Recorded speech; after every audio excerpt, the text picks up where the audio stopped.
नमस्कार दोस्तों, आज हम सीखेंगे फर्मी लेवल डेरिवेशन निकालने के लिए इंट्रिंसिक सेमीकंडक्टर के केस में। पहले हम देखते हैं फर्मी डायरेक्ट फंक्शन क्या होता है। यह होता है probability of finding electrons in energy level, और इसके लिए जो डेरिवेशन यूज करते हैं F of E is equal to होता है 1/1 plus E to the power capital E minus E F upon K T, where f of E है probability at equilibrium state with energy E is occupied by an electron, EF है Fermi energy level, K है Boltzmann constant in electron volt per degree Kelvin, T है temperature in degree Kelvin और E है energy of states। आगे हम देखते हैं वो सेम डेरिवेशन इक्वेशन हम यहाँ पे लिखे हैं। तो यहाँ पे हम देखते हैं सीन से semiconductor crystal is electrically neutral होता है। तो हम डेरिवेशन आज निकालना सीख रहे हैं इंट्रिंसिक सेमीकंडक्टर के लिए। तो for intrinsic semiconductor number of electrons is equal to number of protons होते हैं।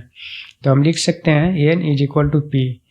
यहाँ पे n जो होता है मेनली इलेक्ट्रॉन्स जो होते हैं वो कंडक्शन बैंड में होते हैं, और जो होल्स होते हैं वो वैलेंस बैंड में होंगे, क्योंकि वैलेंस बैंड से यहाँ से इलेक्ट्रॉन जंप करके जब कंडक्शन बैंड में जाता है तो यहाँ पे होल्स क्रिएट होते हैं। तो यहाँ पे लिख सकते हैं n is equal to capital N C into E to the power minus E C V minus E F upon K T, where NC है यहाँ पे effective density of states in conduction band. उसी तरह से P is equal to होगा NV into E to the power minus EF minus EVV upon KT। यहाँ पे हम देख सकते हैं कैप ECV माइनस EF हम लिख रहे हैं क्योंकि जो इलेक्ट्रॉन्स है मेनली वो कंडक्शन बैंड में है, तो जो ECV का एनर्जी लेवल होगा वो ज़्यादा है फर्मी लेवल से EF से।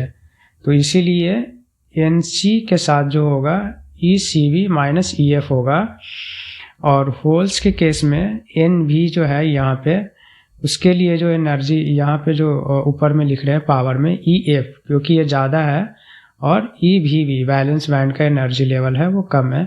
तो हम कुछ इस तरह से लिखेंगे।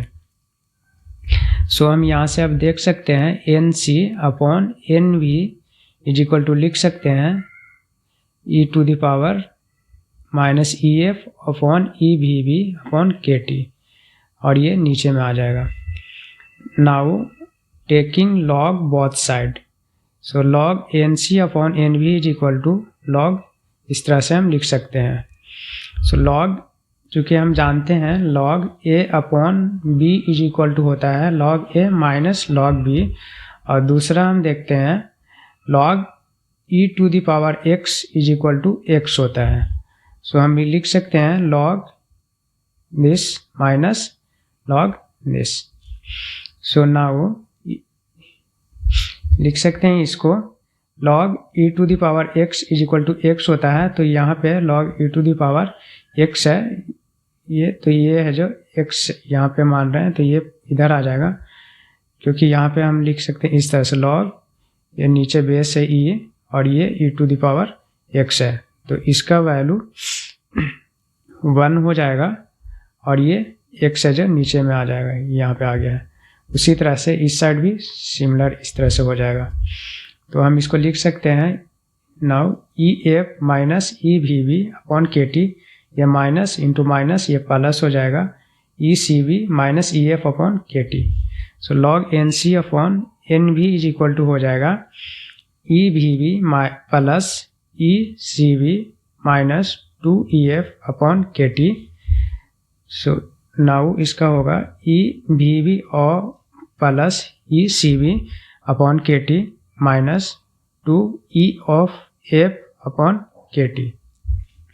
सो EF यहाँ से हम निकालते हैं इधर, तो इस ये हो जाएगा, ये पूरा जो है इक्वेशन ये वाले पूरे टर्म्स को हम इस साइड लेके जा रहे हैं दूसरे साइड, और ये इस साइड लेके जा रहे हैं, तो ये हो जाएगा ये इधर है, सेम इधर आ गया,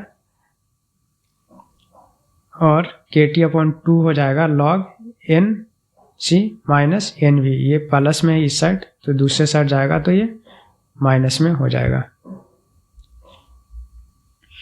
सो हम जानते हैं इंट्रिंसिक सेमीकंडक्टर के केस में NC = NV होता है, तो हम यहाँ से लिख सकते हैं अब EF = EVB plus ECB/2 minus KT/2 log NC/NV है, तो दोनों अगर इक्वल करेंगे तो ये कैंसिल हो जाएगा और ये log 1 हो जाएगा, और log 1 का वैल्यू 0 होता है, तो ये पूरा टर्म 0 हो जाएगा।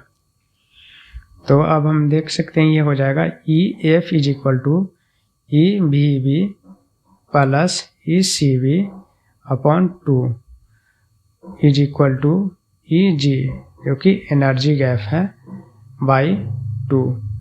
सो ये जो इक्वेशन निकला है ये इंट्रिंसिक सेमीकंडक्टर के केस में होता है।